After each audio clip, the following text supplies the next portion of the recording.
गावाकडची सकाळ बघा किती सुंदर असते। नमस्कार मंडळी, शुभ सकाळ। तर सकाळी सकाळी इकडे मी चूल पेटवून पाणी ठेवलं आहे। काही जणांच्या अंघोळ्या झाल्या आहेत, काही जण राहिले आहेत, म्हणून मी पाणी ठेवलं आहे इकडे। तर सकाळी सकाळी खूप थंडी असते, त्यामुळे कडक पाणी तापवावं लागतं। तर मी चुलीवरती पाणी तापवते। तर बादली भरून ठेवली आहे तापवून पाणी, आणि इकडे विश्वराज गाडी पुसतोय। तर त्याचं सकाळी सकाळी काम चालू आहे गाडी पुसायचं। आणि इकडे बघा फुलं किती छान आहेत। आणि गाडी पुसल्यानंतर त्याला काम होतं झाडावर पाणी घालायचं। झाडावरती माती बसली होती आणि त्या आंब्याच्या झाडाला बहुतेक भेरूड लागला आहे, म्हणजे वाळवी लागली आहे। तर तो पाण्याने धुवून टाकत आहे। मोठ्या पाईपला एक पाईप जोडली आहे ड्रिपची, तर त्याने आम्ही पाणी सगळ्या झाडांना घालतो आणि आंब्याच्या झाडाला सुद्धा घालतो। झाडाला पाणी सोडलं कारण खूप दिवस झाले झाडाला पाणी सोडलं नव्हतं, लाईट नव्हती। तर लाईट बंद होती 15-3 आठवडे, तर लाईटच नव्हती घरी। त्यामुळे आत्ता सुरू झाली आहे मोटर, म्हणून पाणी झाडाला सोडलं आहे। तर सगळीकडे झाडाला पाणी त्याने सोडलं। तर आंब्याच्या झाडाला त्याने अगोदरच आळं करून ठेवलं होतं आणि तिथं त्याने आता पाणी सोडलं आहे। तर ही आहेत पाल, मोठे मोठे पाल आहेत। शेतामध्ये गहू, ज्वारी किंवा मका करण्यासाठी ही अशी मोठी पालं लागतात। तर आम्ही झाडावरती ठेवली आहेत ती। इकडे पाणी भरपूर घातलं आहे झाडाला, तर त्याला पाणी घालायला खूप आवडतं। तर आता आंब्याला मोहर लागायचे दिवस आले आहेत। आता आंब्याला मोहर लागतो आणि मग मे जूनमध्ये आपल्याला आंबा खायला येतो पिकलेला। तर हे देशी झाड आहे आंब्याचं, तर खूप आंबे लागतात या झाडाला, म्हणून पाणी भरपूर असतं।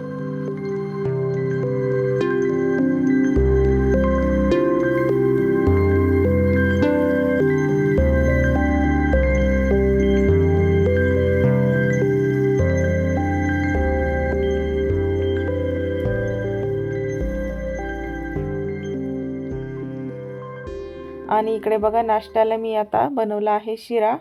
तर साई खूप होती, साई कोणी खात नाही, आणि त्यामुळे मी काय करते, शिऱ्यामध्ये साई वापरते। तर बघा साईचा शिरा खूप छान होतो। तर उरलेल्या साईमध्ये थोडंसं पाणी टाकलं आणि गरम करून घेतलं, आणि इकडे तूप टाकलं, त्याच्यामध्ये साई टाकली आणि साखर, वेलदोडे सगळं घालून मी नाश्त्यासाठी शिरा बनवला। बघा 1-2 वेलदोडे घातले आणि शिरा बनवला। तर शिरा खूप छान झाला होता, मोकळा मोकळा। तर शिरा मोकळा होण्यासाठी रवा चांगला भाजावा लागतो, म्हणजे शिरा मोकळा होतो। तर मस्तपैकी असा शिरा झालेला आहे। शिरा सर्वांना आवडतो, खूप छान लागतो शिरा। तर कधी कधी नाश्त्यासाठी असा गोड शिरा बनवला तरी सुद्धा छान वाटतो। तर इकडे साखर कमी पडली होती, म्हणून मी अजून थोडीशी वरून साखर टाकली आणि मग पाणी उकळायला ठेवलं। जरा पाणी उकळायला उशीर लागतो, गॅस बारीक आहे त्यामुळं। तर एकदा उकळले पाणी की मग रवा ओतला की चांगलं शिजतं। तर थोडा वेळ आहे पाणी उकळायला। तर असं पाणी उकळल्यानंतरच त्याच्यामध्ये रवा टाकायचा, म्हणजे रवा मोकळा होतो आणि चिकट होत नाही। तर मी जेवढं लागेल तेवढं रवा घेतला आहे आणि त्याच्यामध्ये ओतायचा आणि हलवून घ्यायचा, चांगला हलवायचा, गाठी होऊ द्यायच्या नाहीत।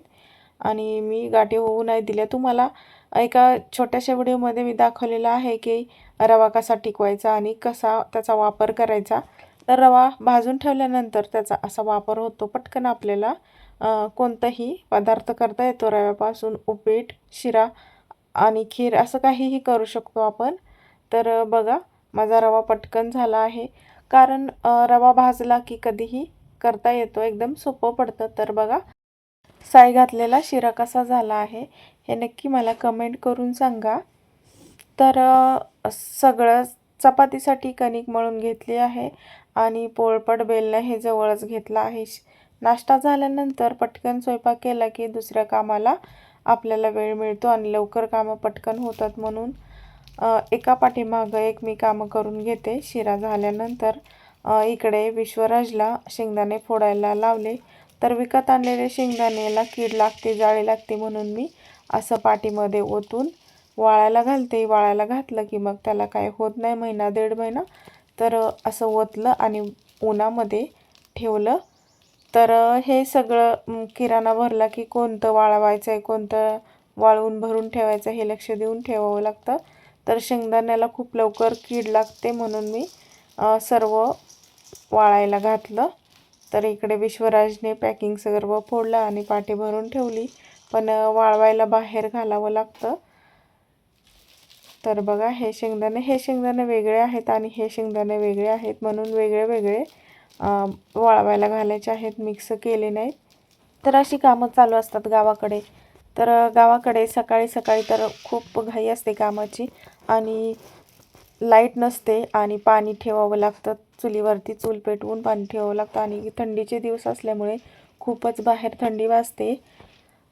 शेतामध्ये पाणी दिल्यामुळे सगळे हिरवळ असल्यामुळे थंडी तर खूपच वाढते.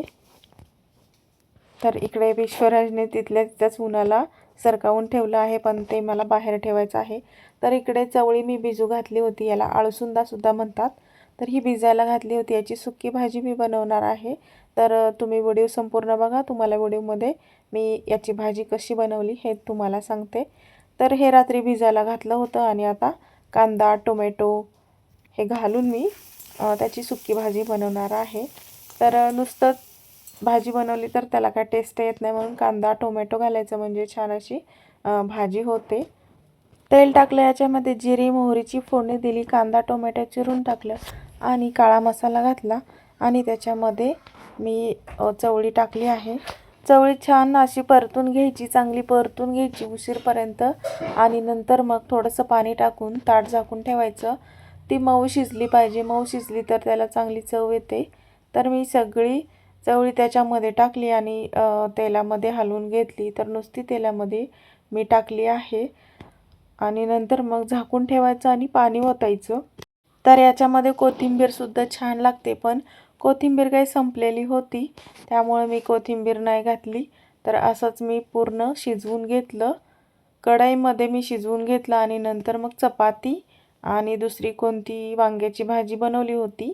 तर वांग्याची पातळ भाजी आणि चवळीची सुकी भाजी असं जेवण बनवलं. तर बघा चवळीची सुकी भाजी अशी शिजलेली आहे, मस्त अशी झालेली आहे, वास पण खूप छान येत आहे. तर अशी कडधान्ये खाल्लेली खूप चांगली असतात, म्हणून भिजत घालून अशी उसळ किंवा तुम्ही शिजवून खाऊ शकता. तर त्यानंतर मी बनवलं आहे इकडे. तर इकडे बघा मी थालीपीठ पण बनवलं आहे. तर सगळं मिक्स करून थालीपीठ बनवलं आणि मस्त असं थालीपीठ झालं होतं. तर व्हिडिओ आवडला असल्यास नक्की लाईक करा, शेअर करा आणि सबस्क्राईब करा.